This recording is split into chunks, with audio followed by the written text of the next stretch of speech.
Assalamualaikum warahmatullahi wabarakatuh. Hai semuanya, apa kabar? Semoga selalu dalam keadaan sehat ya. Nah, pada kesempatan kali ini saya akan mengapresiasi sebuah novel yang berjudul Memang Jodoh karangan Marah Rusli, angkatan Balai Pustaka. Namun sebelum itu, teman-teman jangan lupa untuk like, komen, dan subscribe channel YouTube ini ya. Terima kasih. Di sini saya akan menghubungkan unsur intrinsik antara tema dan amanat dalam novel Memang Jodoh serta menjadikan diri saya sebagai tokoh utama dalam novel ini. Sinopsis dari novel yang berjudul Memang Jodoh ini berkisah tentang kehidupan seorang Marah Hamli. Hamli adalah seorang bangsawan di Padang. Ayahnya merupakan bangsawan Padang yang terpandang beserta keluarga besarnya dan ibunya adalah bangsawan Jawa yang telah memilih untuk patuh pada adat istiadat dan menjadi bangsawan Melayu. Setamat sekolah raja di Bukit Tinggi, Hamli berencana menerima beasiswa di Belanda. Namun sayang, niat itu ditentang oleh ibunya Siti Anjani. Sang ibu ketakutan kalau Hamli akan melupakan tanah Minang dan menikah dengan orang asing. Akhirnya, Hamli melanjutkan kuliahnya di tanah Jawa.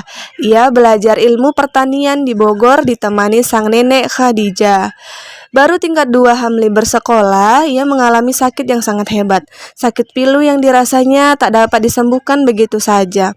Begitu banyak wanita di Bogor dan begitu banyak wanita Padang yang mau menjemputnya, namun ia menolak dan penyakit itu dapat sirna ketika ia akhirnya bertemu dan berkenalan dekat dengan seorang wanita bangsawan Sunda bernama Nyai Radin Asmawati. Melihat kesembuhan yang berangsur-angsur pulih, nenek Hamli dan bibinya hendak menikahkan Hamli dengan Dinwati. Banyak pertentangan dari keluarga Dinwati yang tidak mempercayai Hamli karena berasal dari jauh. Namun mendapat izin dari kedua orang tua Dinwati dan keluarga Hamli di Padang pun tak diberitahu. Hanya nenek, bibi, pamannya saja yang berada di Pulau Jawa. Namun mendapatkan izin dari ayah Hamli yang tinggal di Medan. Kegaduhan pernikahan ini sampai ke Padang. Seluruh sanak saudara Hamli geger dan menyalahkan Siti Anjani yang tidak dapat menjaga Hamli yang merupakan putra idaman di negerinya yang sebenarnya sudah dijodohkan dengan putri Baginda Raja saudaranya. Pengucilan dan sindiran terjadi, namun ibu Hamli tetap berharap mendapatkan kabar yang benar dari anaknya di Bogor meskipun tak kunjung ada. Ayah Hamli dan ibu tirinya yang tinggal di Medan mengajak Hamli dan Dinwati berkunjung ke sana. Disiapkan segala beserta sambutan yang sangat meriah oleh rekan-rekan bangsawan meskipun status Hamli masih seorang pelajar. Disinilah ujian datang silih berganti. Tipu daya orang yang hendak menjemput dan memaksa Hamli menikah dengan putri Minang asli. Namun hal itu ditolak Hamli yang tetap kukuh pada satu cintanya, yaitu Dinwati. Ayahnya dan ibu tiri hanya mendukung prinsip anaknya itu.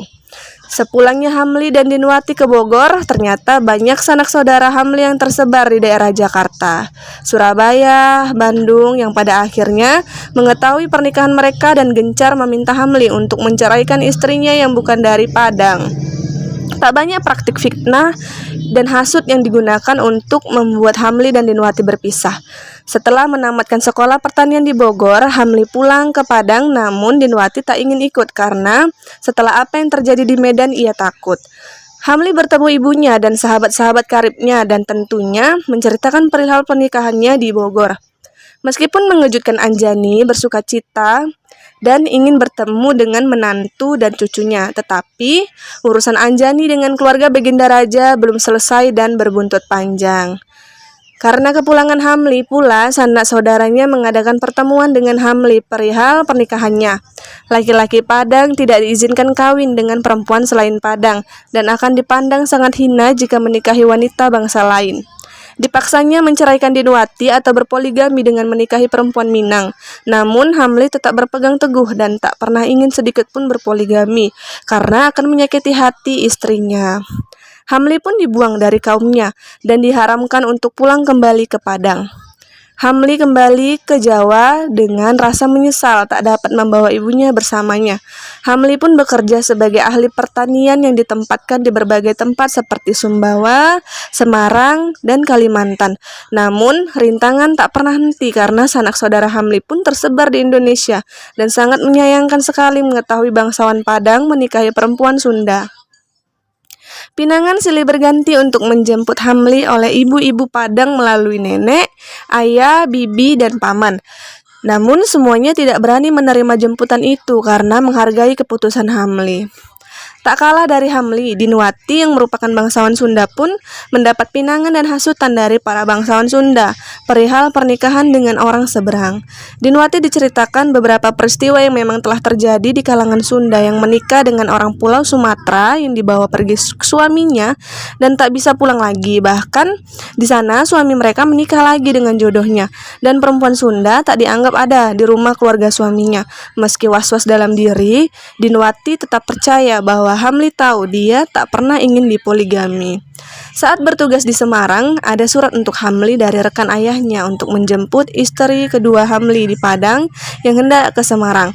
Rupanya Hamli dijemput dan diwali nikahkan oleh pamannya di Padang dengan perempuan Minang. Dinwati hendak pergi meninggalkan Hamli, namun keesokan harinya ada kabar kalau istri Hamli yang dari Padang itu meninggal.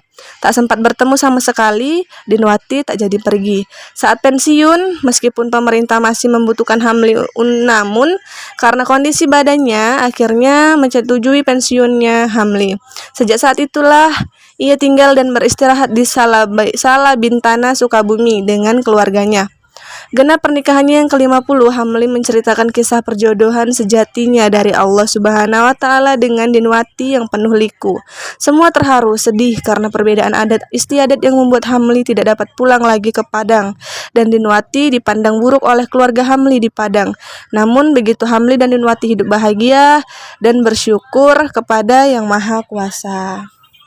Baiklah, langsung saja saya bahas ataupun saya hubungkan unsur intrinsik antara tema dan amanat dalam novel Memang Jodoh.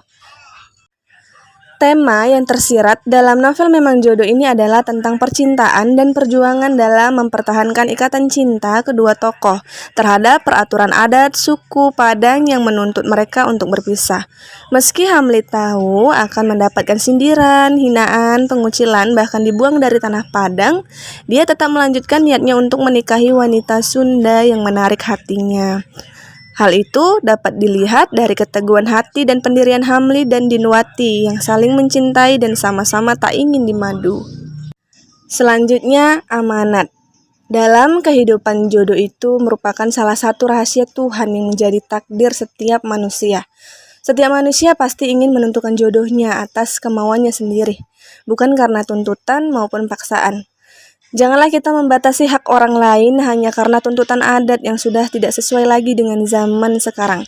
Pendapat yang mengatakan bahwa orang Padang tidak wajar jika hanya memiliki satu istri masih tertanam kuat dalam adat Padang.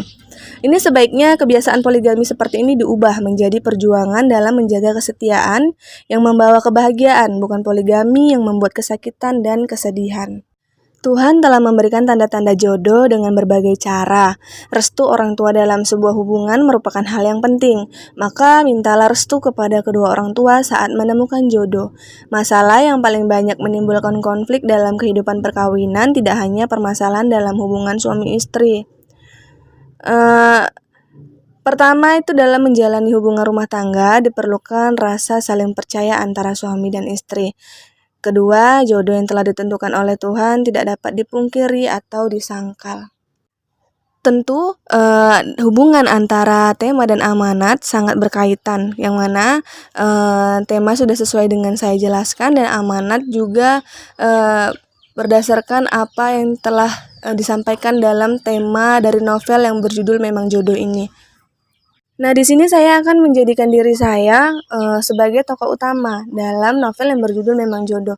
Jika saya menjadi Hamli ataupun Dinwati, tentu saya juga akan memperjuangkan rumah tangga saya. Apapun itu rintangan dan cobaan yang silih berganti terus menerus menguji bahtera rumah tangga yang telah saya jalani. Tentu memang rumit, dan akan terasa sakit. Tetapi jika memang saya mampu untuk mempertahankan rumah tangga saya, apapun halangan dan rintangannya, dan atas izin dari Sang Kuasa, maka bahtera rumah tangga kami akan tetap bahagia selamanya. Baiklah, cukup sampai di sini video pembahasan dari saya. Jika terdapat kesalahan dan kekurangan, saya mohon maaf. Dan terima kasih atas perhatiannya. Saya akhiri, wabillahi taufik wal hidayah. Wassalamualaikum warahmatullahi wabarakatuh.